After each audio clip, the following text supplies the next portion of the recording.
नमस्कार। अभी हम लोग दिल्ली के आनंद विहार एरिया में हैं और हमारे बीच है महामानव, जिसको हम लोग मनोहर मानव प्यार से बोलते हैं।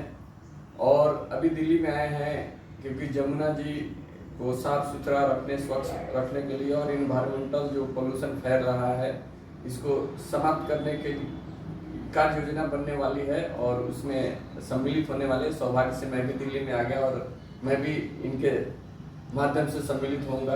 तो स्वामी जी, आप धर्म और अध्यात्म की बात करते हैं तो मतलब छोटा सा मैं चाहूंगा कि 2-4 मिनटों में आप जो रियल धर्म और कर्म क्या है, गीता का जो सार है, आप लोगों को बताना, आप लोगों को बताइए ताकि लोग छोटे से 2-4 मिनट रील जैसे देखते हैं, देख के समझ जाए कि धर्म और कर्म क्या है और मानवता का उद्देश्य क्या है, मानव होने का उद्देश्य क्या है।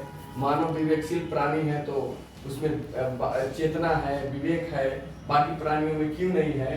मानव का क्या कर्तव्य बनता है पृथ्वी पे और इस ब्रह्मांड में, उस पर थोड़ा सा चंद शब्दों में। रंजीत गिरी जी, बहुत बहुत आभार।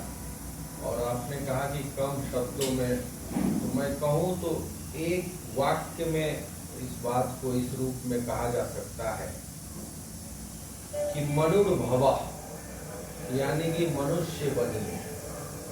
शरीर के रूप में निश्चित तौर पर आपकी आकृति और आपकी प्रवृत्ति मनुष्य के रूप में दिखती है, लेकिन उसमें जो तत्व दर्शन होता है वो ज्ञान का दर्शन होता है। वो ज्ञान विवेक के स्वरूप में जब अंकुश लगाता है तब वो मनुष्य बनता है। तो इसलिए मनु ने भी धर्म के जो 10 लक्षण बताए हैं वो सार्वकालिक है और सार्वभौमिक है। आप सत्य, न्याय, समता, इन्हीं मूल्यों को अगर अपने जीवन में आत्मसात करते हैं तो मैं समझता हूँ कि धर्म का आचरण करते हैं। और एक बात और जोड़ देता हूँ, एक साधक होने के नाते मैं समझता हूँ कि साधक वो शुद्ध होना चाहिए जिससे शुद्ध साधन का चुनाव करता है। और जब साधक और साधन की पवित्रता होती है तब जाके वो जो है साध्य, मतलब ईश्वर के जो तत्व दर्शन को प्राप्त करता है। तो हर मनुष्य को यह पूरी स्वतंत्रता है कि वो साधना के पथ पर आगे बढ़ते हुए शुद्ध साधन का चुनाव करते हुए साध्य, यानी वो जो अनंत ईश्वर है, उस ईश्वर के तत्व दर्शन को उनको समझ सकता है। तो संक्षिप्त में यही कहूँगा कि साधन, साधक और साध्य तीनों की पवित्रता करके मनुष्य जो है वो मनोभव की कल्पना को साकार कर सकता है। और जब वो मनुष्य बनता है तो वो सभी तरह के विकृतियों के ऊपर अपने जीवन को अंकुश लगाते हुए मनुष्यता के शिखर को पहुंचता है। जी, आपने जो बातें बोली, बहुत सारे बातें हैं कि सामान्य मनुष्य को समझ में नहीं आएगा। तो मान लीजिए कोई अपना काम कर रहा है, जैसे कोई चपरासी है, चपरासी का काम कर रहा है, कोई अपना बुनकर है, बुनकर का काम कर रहा है, कोई जो अपना किसानी कर रहा है, खेती कर रहा है, तो वो धार्मिक कैसे हो सकता है, वो सत्य की राह पे कैसे चल सकता है, उसका धर्म क्या है। वो मतलब कार्य ही धर्म है, कर्म ही धर्म है, ऐसा कहा जाता है। तो उनके लिए क्या करना है? आपने जो बात कही वो बहुत अच्छी बात कही कि आम जीवन में कैसे धर्म को धारण किया जा सकता है। तो ये इसका तो सामान्य अर्थ है कि हर कार्य में ईश्वर के तत्व को दर्शन कीजिए। जो आप काम कर रहे हैं वो काम ईश्वरीय योजना और ईश्वरीय प्रेरणा से कर रहे हैं, ऐसा अगर आपको बोध होने लगे तो आप धार्मिक हो जाएंगे। जैसे आप खेती कर रहे हैं तो खेती कर रहे हैं तो खेती प्रसन्नता के साथ और आनंद के साथ अगर कर रहे हैं तो उस खेती में भी अध्यात्म तत्व आप देख पाएंगे। आप अगर दरवाजा को ऐसे खींचते हैं, कस के खींचते हैं, दरवाजा खट आवाज करता है, तो जब वो खट आवाज करता है तो आपको लगना चाहिए कि हमने गलत किया। दरवाजा में ईश्वर तत्व को देखिए और प्रेम पूर्वक दरवाजा को खींचिए, तो उससे दरवाजा की गरिमा हो गई। आप कुर्सी पर बैठते हैं तो बहुत ही प्रेम पूर्वक कुर्सी में ही ईश्वर का दर्शन कीजिए।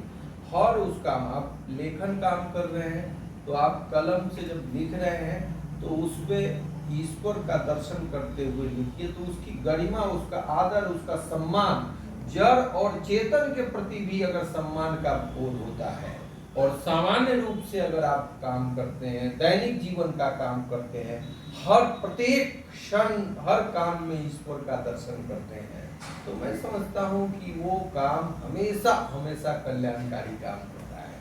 आपको जीवन में आनंद की अनुभूति होती है, आप जीवन में जो है अशांत मन से शांति की तरफ जाते हैं, मृत्यु से अमृत के तरफ जाते हैं। मृत्यु जो है वो हमेशा आम आदमी को डराता है, लेकिन इस तत्व दर्शन को जब आप आत्मसात काम करके करते हैं तो अमृत, माने जो मृत नहीं हो, माने आत्मा अमृत है ना, तो उस आत्म तत्व का साक्षात करते हैं।